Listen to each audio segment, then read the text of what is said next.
प्रगति पर संगठन है,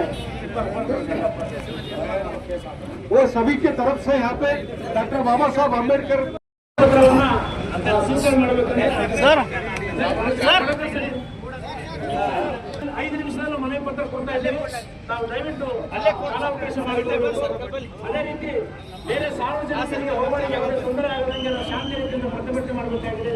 ಇವಾಗ ನಮ್ಮ ಸರ್ಪ್ರೈಸ್ ಹಾಸ್ಪಿಟಲ್ ಮಾತಾಡ್ತಾರೆ.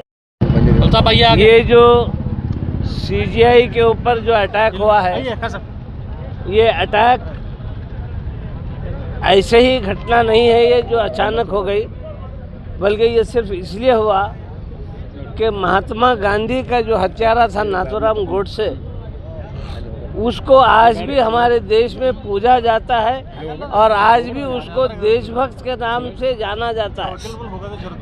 ये जो मानसिकता है, जो नाथूराम गोडसे को जो है ना देशभक्त कहती है, ऐसी मानसिकता से आया हुआ ये वकील है। और ये वकील अपने किए पर पछतारा नहीं, बल्कि वो ये कह रहा है कि मैंने जो किया है वो सोच समझ कर किया है। मैं आज के इस मौके पर सिर्फ ये कहना चाहता हूँ कि हिंदुस्तान में बाबरी मस्जिद का विवाद था, उसके टाइटल का डिस्प्यूट था। टाइटल का डिस्प्यूट सिर्फ उसके पास हल होता है जिसके पास डॉक्यूमेंट्स होते हैं। तो सुप्रीम कोर्ट में यह केस चल रहा था और सारे भारत के मुसलमानों को इस बात का यकीन था कि अदालत कुछ गलत नहीं कर सकती, वो डिस्प्यूट बराबर हल होगा। लेकिन बावजूद उसके वहाँ पर सुप्रीम कोर्ट का जजमेंट मुसलमानों के खिलाफ, बाबरी मस्जिद के खिलाफ आया और जो है ना वहाँ पर राम मंदिर की तामीर हो गई। चूँकि ये जजमेंट सुप्रीम कोर्ट की जानिब से दिया गया था, तो इसलिए देश के अनुवादी पागल वकील जिसका नाम है राकेश किशोर, एक चीफ जस्टिस के ऊपर चप्पल फेंकने का एक कार्यक्रम में उन्हें भागी रहता है। ऐसे पागल वकील को जूते से मार के उसको जेल में डालना, क्यों बोले तो ये पूरा वकील जात के उन्हें बदनाम कर रहा है। देश में वकील बोले तो एक दूसरा भगवान बोलते हैं लोग, क्यों बोले तो कहाँ तो अन्याय हो बोले तो उनको न्याय को तो दिलाता बोले तो एक वकील दिलाते बोलकर, ये वकील के प्रोफेशन में रह के ऐसे एक चीफ जस्टिस सुप्रीम कोर्ट के गवाही साहब के ऊपर चप्पल फेंकता है बोले तो ऐसा नालायक और मनवादी वकील को जूते से मार के जेल में डालना बोलकर हमारा डिमांड है। ऐसा कहाँ भी नहीं होना, क्यों बोले तो आज के राष्ट्र में कभी बोले तो बाबा साहब अम्बेडकर को मानते हैं और बाबा साहब अम्बेडकर लिखे तो संविधान को मानते हैं। उस संविधान के ऊपर आज हम और आप सब लोग उस संविधान के ऊपर चल रहे हैं।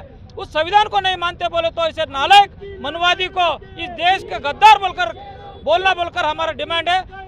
हमारा डिमांड सिर्फ और सिर्फ एक ही है, ऐसा नालायक वकील को जेल में डालना बोलकर। मैं Vinod Kumar appe, district Congress general secretary Bidar.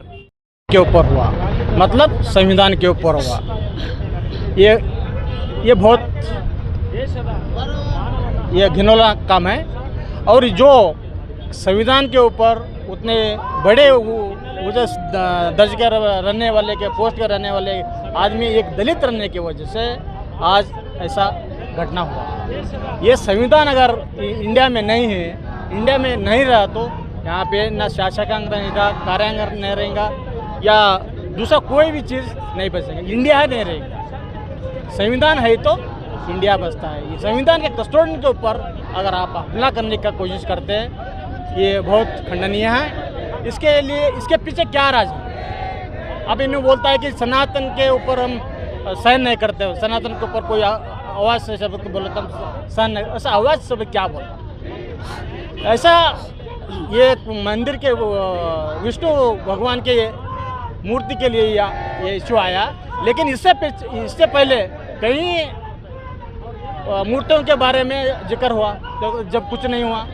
इससे पहले हाल ही में 3 तलाक के ऊपर, बाबरी मस्जिद के ऊपर और कहीं ऐसे मसले पे मुस्लिम किसी को जूता मारा क्या, फेंका क्या, ऐसा नहीं हुआ। तो ये क्यों हुआ?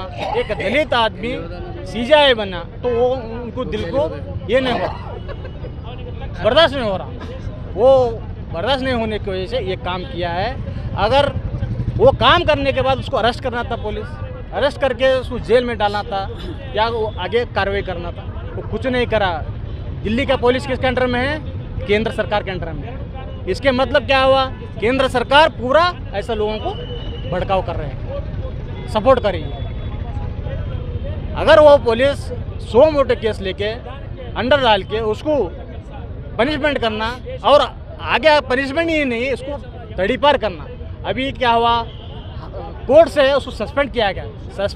सस्पेंड कोई ये नहीं है, सज़ा नहीं है, उसको टोटली निकाल के फेंक देना चाहिए और इस देश से बाहर फेंकना। क्योंकि इसी तरह रहा तो इसको एक माफ़ किया तो आगे आने वालों को प्रोत्साहन मिलता है। ऐसा करे तो कुछ नहीं होता, हम कर सकते हैं। ये बात, ये मैसेज क्या जो केंद्र सरकार सभी देश को देने का कोशिश कर रही है, हम केंद्र सरकार के ऊपर भी मैं आलोचना करना चाहता हूँ। क्योंकि ये घटना हो के 8.5 घंटे होने तक प्रधानमंत्री से कोई बयानबाजी नहीं हुआ।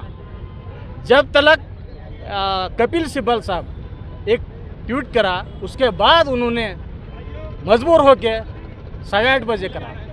मतलब इसका मतलब क्या हुआ? तुम किसी एक छोटे से कोई तो जीत के आया तो उसके ऊपर करते, कोई कुछ तो घटना हो तो उसके ऊपर रिएक्शन कर, तो इसके ऊपर क्यों नहीं करा? इसके मतलब क्या है? आप उस राकेश किशोर को आप सपोर्ट कर रहे हो।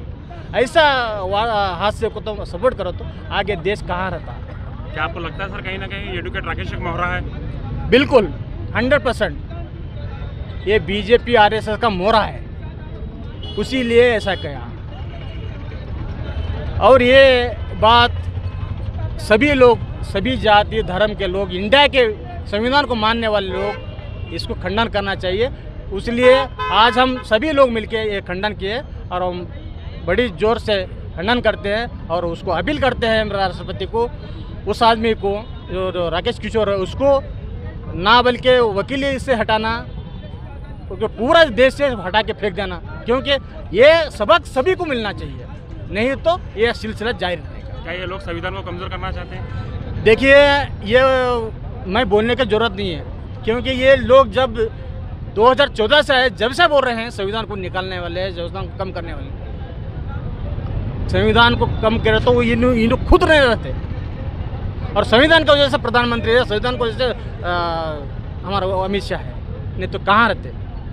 संविधान रहने की वजह से देश यूनाइट है, नहीं तो बिखर के जैसा राजा रजोड़ा में जो 560 थे ना, ऐसा बंटवारे हो जाते, भारत देश पूरा चिंदी हो जाता। इसलिए संविधान जब तक है तब तक हिंदुस्तान सीधा है, नहीं तो बिखर जाए। सर अभी आरएसएस के 100 साल पूरे हुए, इस घटना को आप किस नज़र से देखते हैं? देखो भाई, ये क्या है, आज़ादी के मौके पे